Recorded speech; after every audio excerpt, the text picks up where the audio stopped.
রিস্কের বাংলা হচ্ছে জীবন উপকরণ, ইংরেজিতে বলে সাস্টেনেন্স বা প্রভিশন। অর্থাৎ জীবন পরিচালনায় একটা মানুষের যা যা লাগে তা সবই রিস্ক। আমাদের অনেকের ধারণা যেটা আমরা খাই এটা রিজিক, অথবা যে অর্থ আমরা উপার্জন করি এটা রিজিক। আসলে রিজিকের ব্যাপারে আমাদের ধারণাটা পূর্ণাঙ্গ নয়, এর বাইরেও অনেক কিছু আছে।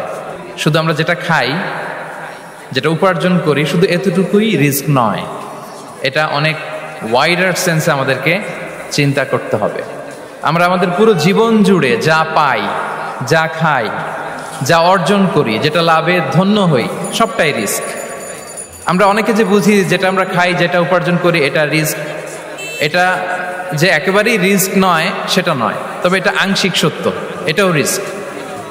অর্থ, খাদ্য, জাগতিক সম্পদ এটাও রিস্ক, কিন্তু এটা রিস্কের সর্বনিম্ন স্তর, the lower level of provision, the lower level of risk হচ্ছে এই যে খাদ্য, অর্থ, জাগতিক সম্পদ।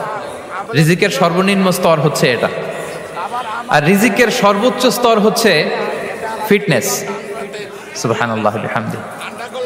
আমরা অনেকে এটাকে নেগলেক্ট করি, গুরুত্ব দেই না, কিন্তু এটাই রিজিকের সর্বোচ্চ স্তর, ফিটনেস। আপনি ফিট থাকা, অর্থাৎ ফিজিক্যাল অ্যান্ড মেন্টাল ফিটনেস, শারীরিক এবং মানসিক সুস্থতা, এটা রিজিকের সবচাইতে উচ্চতম স্তর, the higher stage of risk, provision, sustenance, fitness, সুস্বাস্থ্য, শারীরিক এবং মানসিক সুস্থতা। কারণ আমাদের স্বাস্থ্য যদি ভালো না থাকে, ফিজিক্যালি মেন্টালি যদি আমরা ফিট না হই, পৃথিবীর সব নেয়ামত আমার পায়ের সামনে হাজির করলেও আমি কিছুই উপভোগ করতে পারবো না। এজন্য এইটা সবচাইতে বড় রিস্ক।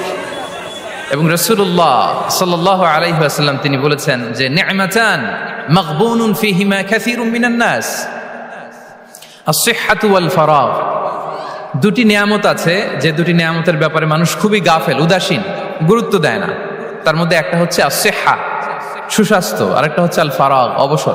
আমরা যখন খুব ব্যস্ত হয়ে পড়ি, নাভিশ্বাস, সময় নাই, খুবই রাশিং, তখন বুঝি যে অবসরের কত দাম। আবার আমরা যখন ফিজিক্যালি উইক হয়ে পড়ি, অসুস্থ হয়ে যাই, তখন বুঝি সুস্বাস্থ্যের কত দাম। তো রিজিকের সর্বনিম্ন স্তর হচ্ছে, প্রিয় ভাই এবং বোনেরা, খাদ্য, টাকা পয়সা, জাগতিক সম্পদ, এগুলা। আর রিজিকের সর্বোচ্চ স্তর হচ্ছে fitness, physical and mental fitness. আর রিজিকের সর্বোত্তম স্তর হচ্ছে পুণ্যবান জীবন সঙ্গী এবং নেককার সন্তান, ফায়াস ওয়াইফ অ্যান্ড চিলড্রেন। সুবহানাল্লাহ বিহামদি। একটু খেয়াল করে দেখেন যে আমার লাইফ পার্টনার, আমার জীবন সঙ্গিনী, সে যদি আল্লাহওয়ালা হয়, সে যদি ভালো হয়, আর আমার সন্তানটা যদি আল্লাহওয়ালা হয়, আমার ঘরটাই তো জান্নাত, ঠিক কিনা? তো এটা হচ্ছে রিজিকের সর্বোত্তম স্তর। জীবন সঙ্গিনী সে যদি নেককার হয়, আল্লাহওয়ালা হয়, মুতিয়া কানিতা সে যদি হয়, আর আমার সন্তান, আমার চিলড্রেন, সেও যদি ফায়াস হয়, তাহলে আমার ঘরটাই হচ্ছে paradise, a piece of paradise in this dunya. সুবহানাল্লাহ।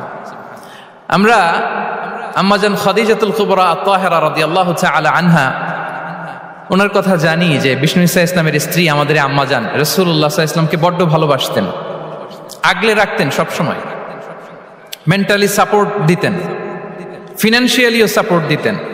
বিষ্ণু ঈসা ইসলামকে আম্মাজান খাদিজা এতই ভালোবাসতেন, বিষ্ণু ঈসা ইসলাম বলতেন, রুজিকতু হুব্বাহা, আমি খাদিজার ভালোবাসাকে রিজিক হিসেবে পেয়েছি। সুবহানাল্লাহ। রাসূল সাল্লাল্লাহু আলাইহি ওয়াসাল্লাম এই শব্দটা ইউজ করেছেন, রিজিক, রুজিক।